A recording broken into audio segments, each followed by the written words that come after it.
예수님을 따랐던 사람들이나 그리고 제자들은 예수님의 과거를 통해서 오늘을 바라보는 겁니다. 예수님의 지난날에 행했던 많은 일들을 통해서 오늘을 바라보는 거예요. 그러나 예수님께서는 바라보는 각도가 달랐어요. 부활과 하나님의 나라를 통해서 예수님은 오늘을 보시는 모습을 찾아보게 돼요. 여러분, 이 바라봄의 차이가 이 삶의 놀라운 결과를 갖게 되는 그런 모습을 보게 되거든요. 여러분, 오늘을 살아가는 우리도 마찬가지예요. 과거를 통해서 오늘을 보는 사람이 있고, 예수님처럼 부활과 하나님의 나라를 바라보면서 그 오늘을 만나는 그런 사람들이 있습니다. 여러분, 이들의 삶에는 놀라운 변화가 일어나고 다름을 갖게 돼요. 여러분, 예수님께서 그 예루살렘 성전에 입성하시는 모습을 우리 한번 생각해 봐요. 어느 날 예수님이 2명의 제자를 부르셨습니다. 그리고 그들에게 특별히 맡겨주신 임무가 있는데, 너희들은 건넌 마을로 가서 아무도 타보지 않은 나귀 새끼 한 마리가 있을 텐데 그걸 풀어서 끌고 와라. 여러분, 그 임무를 받아가지고 예수님의 2명의 제자는 예수님이 말씀하신 그곳으로 갔어요. 여러분, 가면서 많은 생각을 했겠지요. 왜 예수님께서 우리를 이곳으로 보낼까? 또 나귀 새끼는 뭐 하려고 예수님이 끌고 오라고 하시는 걸까? 그러면서 이야기를 듣고 있는데 또다시 하시는 이야기가, 그걸 풀어서 끌고 올 때 누군가 왜 이걸 풀어 끌고 가냐고 말하거든. 주님이 쓰시겠다 하라 말하라는 거예요. 여러분, 저 같아도 솔직하게 예수님의 부름을 받고 가는 것이 싫었을 거예요. 아니, 나귀를 끌고 오라고 이야기하면 돈 줘야 하잖아요. 돈도 주지 않으면서 남이 키우는 나귀를 끌고 온다? 도적질과 같잖아요. 그런데 예수님은 그렇게 하라는 겁니다. 그래서 그 2명의 제자가 예수님이 말씀하신 그곳에 가보니까 정말 나귀 한 마리가 매여 있는 거예요. 아주 보잘것없는 초라한 모습을 가지고 있는 나귀입니다. 그래서 예수님이 말씀하셨으니까 그 나귀를 풀고 있는데 웬 사람이 다가오더니 남의 나귀를 왜 푸느냐는 거예요. 그때 제자들은 예수님이 하신 말씀을 생각하시면서 주가 쓰시겠다 합니다. 여러분, 이 말을 했을 때 그 나귀를 키운 그 사람이 주님이 쓰시겠다고 하는 말을 듣고서는 그 사람의 머릿속에도 예수님에 대한 생각을 했을 거예요.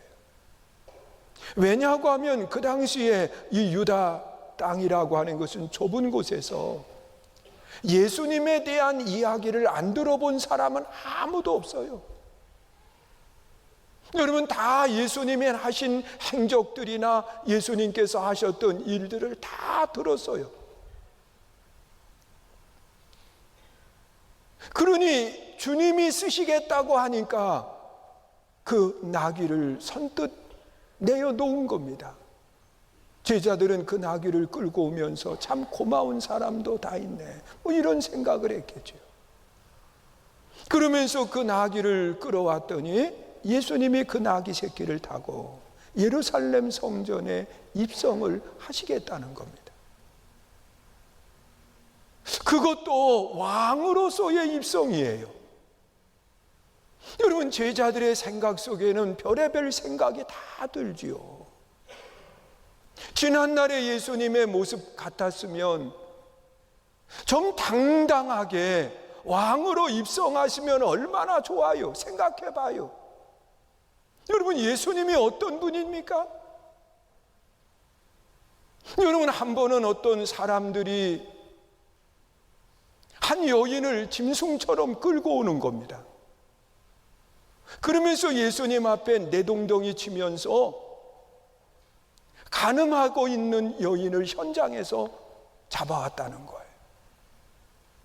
이런 여인은 모세의 율법에 보면 돌로 쳐서 죽이라고 하는데 예수님 어떻게 합니까? 예수님을 향해서 이야기할 때 예수님께서는요, 이 여인이 불쌍하니까 살려달라고 사정하지 않았어요.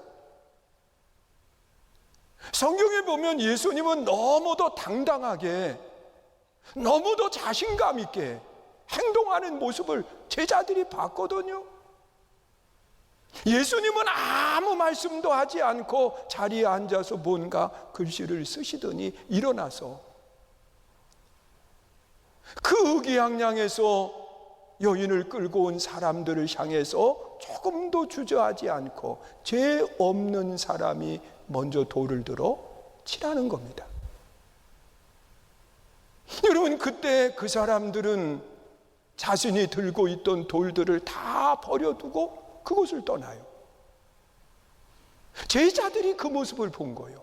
너무 좋았지요. 당당하신 예수님. 그러더니 그 여인을 향해서 예수님이 뭐라고 이야기하느냐? 나도 너를 정죄하지 않는다. 여기 나도 너를이라고 하는 말씀 속에는 예수님은 죄가 없으신 분을 말하는 거예요. 나도 너를 정죄하지 않는다. 그러면서 가서 다시는 이와 같이 죄 짓지 말아라. 얼마나 아름다운 모습이에요. 얼마나 당당한 모습이에요. 얼마나 왕다운 모습입니까? 그런데 예수님이 예루살렘 성전에 입성을 하시면서 그 당당한 모습을 가지고 그 예루살렘 성전에 입성을 하시면 제자들도 어깨 펴고 얼마나 좋겠어요. 그런데 그 끌고 온 새끼 낙이 남의 것을 가지고 이걸 타고 입성을 하시겠다고 이야기하는데, 여러분, 과거를 통해서 오늘을 보니까 부끄러워요, 초라해 보여요. 제자라고 하는 것이 자랑스럽지를 못해요. 그러나 어떻게 하겠어요? 자기들의 겉옷을 벗어서 예수님이 타실 수 있도록 안장을 만들어 드리고, 또한 사람들은 무슨 영문인지도 모르니까 예수님이 지나실 거리에다가 자기들의 겉옷을 벗어서 까는 거예요. 그리고 또한 왕으로서의 입성하시는 예수님을 맞이하기 위해서 종려나무 가지들, 이 종려나무들이 가로수로 이렇게 많이 있거든요. 그 가지를 꺾어서 예수님이 왕으로 입성하시는 그 모습을 환영하기 위해서 설레임을 가지고 기다리는데, 세상에 입장하시는 예수님이 그 비척이는 나귀 새끼를 타고 거기를 들어오시니, 여러분, 예수님을 따랐던 제자들은 몸둘 바 모르는 거지요. 얼굴도 들지 못하고 나아갈 수밖에 없지요. 사람들은 그래도 종려나무 가지를 흔들면서 호산나, 호산나 다윗의 자손이라고 이야기하지만, 이런 예수님이 과연 우리들을 구원할 수 있을까? 이 초라하고 보잘것없는 예수가 우리에게 뭘 줄 수 있을까? 과거를 통해서 오늘을 보니까 부끄럽기 이를 데 없는 모습으로 그들은 움츠려들 수밖에 없어요. 그러나 예수님은 달랐어요. 예수님은 지난 과거를 통해서 오늘을 본다고 하면 요즘 이단들이 많이 하고 있는 백마를 타고 신양복에 손에다가 뭔가 하나 딱 들고 그러면서 입장을 하면 얼마나 보기가 좋고 자랑스럽고 흐뭇할 거예요. 예수님도 좀 그렇게 입장을 하시면 제자들이나 따르는 사람들이 어깨 쫙 펴고 당당하게 내가 예수 믿는 사람이요, 그렇게 이야기하는데 초라하기 이를 데 없는 모습을 가지고 그 기우뚱기우뚱하는 나귀 새끼를 타고서는 예수님이 왕으로 입장을 하시니 부끄럽기 이를 데 없죠. 내가 과연 예수님을 따라야 될까? 갈등하게 되죠. 그런데 예수님은 과거를 통해서 오늘을 보지 않았어요. 부활과 하나님의 말씀을 통해서 오늘을 본 거예요. 여러분, 스가랴 9장 9절에 기록되어 있는 말씀을 우리 한번 보세요. 뭐라고 이야기하나? 읽습니다. 시작. 시온에 따라 크게 기뻐할지어다.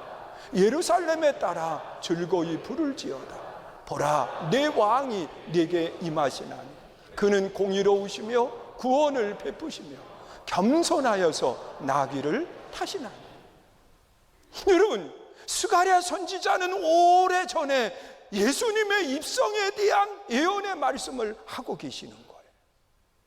그 말씀을 통해서 오늘 예수님을 보면 예수님은 비참한 모습이 아니에요. 예수님은 초라한 모습이 아니에요. 예수님은 겸손하게 왕으로 입장하시는 모습을 말하는 거예요. 그런데 그들은 예수님을 이 과거의 그 화려하고 그 당당했던 모습을 가지고 오늘의 예수님을 보니까 초라하기 이를 데 없는 거예요. 그러나 예수님은 부활과 또한 하나님의 말씀을 통해서 오늘을 보니까 예수님은 나귀 새끼를 타셨지만 결코 부끄럽지 않아요. 결코 초라하지 않아요. 예수님은 하나님의 말씀을 이루시는 분이고, 그리고 십자가 뒤에 부활의 영광이 기다리고 있기 때문에 그렇습니다. 사랑하는 성도 여러분, 오늘 우리 성도님들은 무엇을 통해서 오늘을 보시나요? 과거의 예수님의 모습, 과거의 나의 모습, 자, 이런 것을 통해서 오늘의 나의 모습을 보고 있지는 않은가요? 여러분, 거기에는 때로는 비참한 모습으로 바꾸어져요. 그러나 부활로 오늘을 보고 하나님의 말씀으로 오늘을 볼 수 있기를 축원합니다. 또한 예수님이 이 예루살렘 성내에 입성하시고 난 뒤에, 그리고 또한 이제 십자가를 향해서 나아가는 여정 속에 이 목요일 제자들과 함께 만찬을 나누시고, 그리고 그들 중에 몇 사람과 함께 이 겟세마네 동산에 올라가시는 겁니다. 기도하기 위해서. 여러분, 예수님이 함께 했던 사람은 12명의 제자 가운데에도 평소에 예수님이 가까이 했던 사람이고요. 그리고 그들은 예수님의 뜻을 잘 알고 있는 사람들이었어요. 여러분, 그래서 변화산에도 함께 했고, 그리고 마지막 겟세마네 동산에서도 함께 한 거예요. 그래서 예수님께서 그 3명의 제자에게 뭐라고 이야기하느냐? 내가 고민이 된다. 그러니 함께 기도하자고 이야기를 하고는 예수님은 돌돌질 만큼 떨어진 거리에서 땀이 핏방울이 되도록 기도하시는 거예요. 여러분, 생각해 봐요. 과거를 통한 나를 실망하지요. 여러분은 안 그렇겠어요? 세월이 많이 지나서 우리의 몸이 후패되어 있을 때, 여러분, 지난날에 생각하면서 옛날에 내가 그런 얘기 많이 하시잖아요.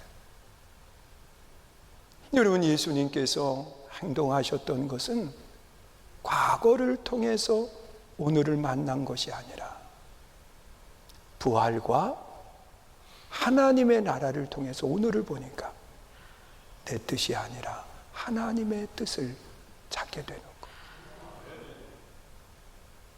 여러분, 이것이 우리들이 가져야 될 신앙의 아름다운 모습인 거예요. 여러분, 십자가도 마찬가지예요. 여러분, 십자가라고 하는 것은요, 얼마나 참혹한 죽음인지 로마인들에게는 그 당시에 십자가 처형을 내리지 않았어요.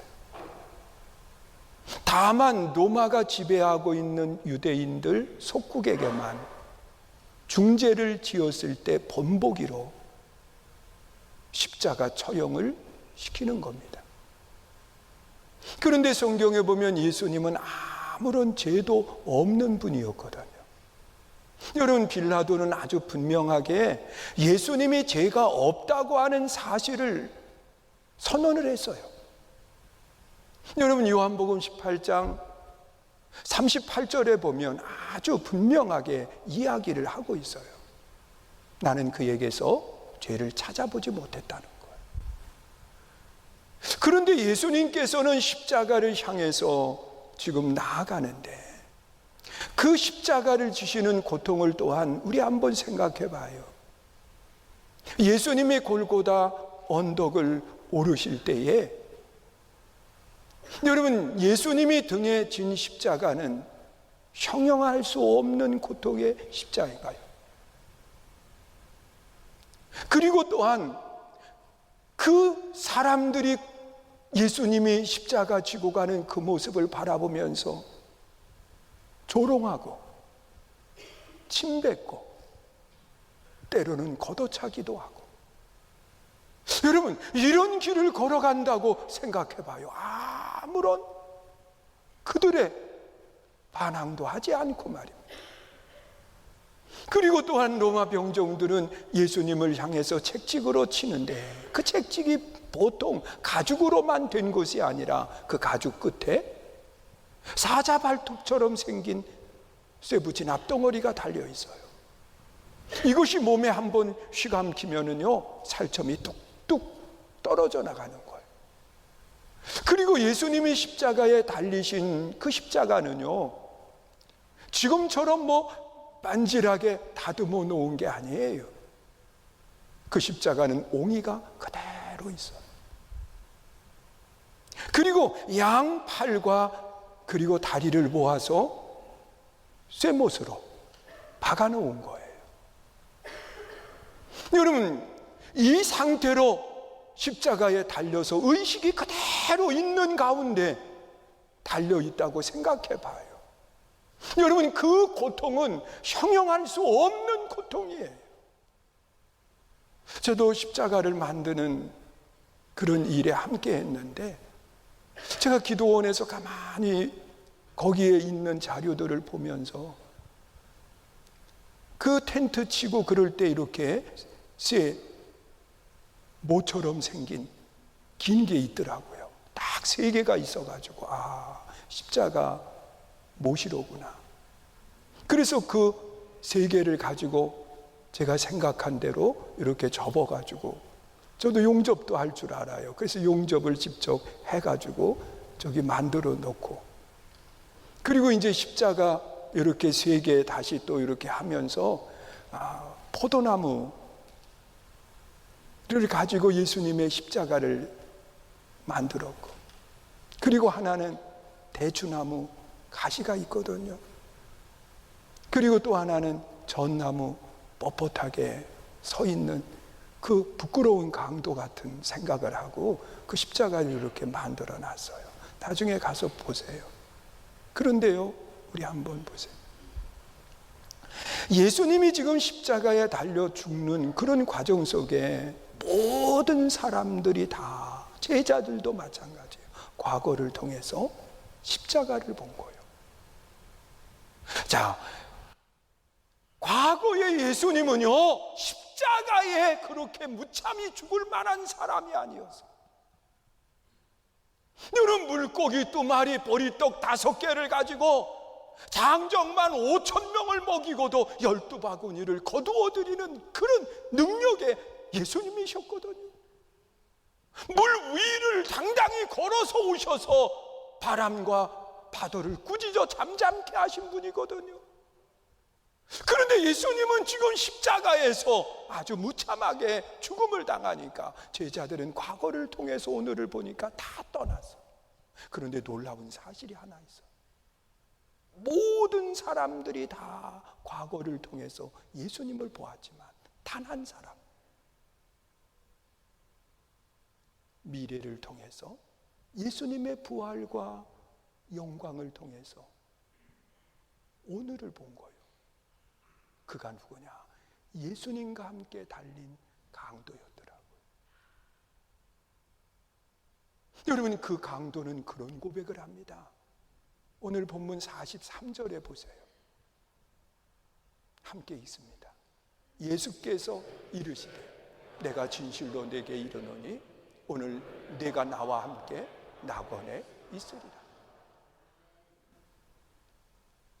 여러분, 이 강도는 예수님을 향해서 당신의 나라에 이를 때 나를 기억해 주시옵소서 그러면서 이야기하고, 예수님은 오늘 내가 나와 함께 내가 말한 대로 하나님의 나라에 이르게 될 거다. 여러분, 오늘 우리는 어떤 고백을 할 수 있나요? 여러분, 십자가 앞에서 과거의 예수님을 통해서 십자가를 바라보면 초라하게 이를 데 없고, 내가 이런 예수를 믿어야 되나? 그러면서 우리가 낙심될 때가 많이 있어요. 그러나 부활을 통해서 오늘을 만난다고 하며, 여러분, 고난 속에 주님 나를 기억해 달라고 고백할 것. 저는 우리 선교중앙교회 모든 성도님들이 이런 고백이 있기를 주님의 이름으로 축원합니다. 여러분, 부활을 통해서 오늘을 만나야지. 과거를 통해서 오늘을 만나는 사람들은요, 내 모습이 초라하게 보일 거고, 내 모습이 또한 주님의 모습이 참혹한 모습으로 보일 거예요. 우리 한 주간 기도하시면서 부활을 통해 나를 만나는 그런 놀라운 역사들이 모두에게 있기를 축원합니다.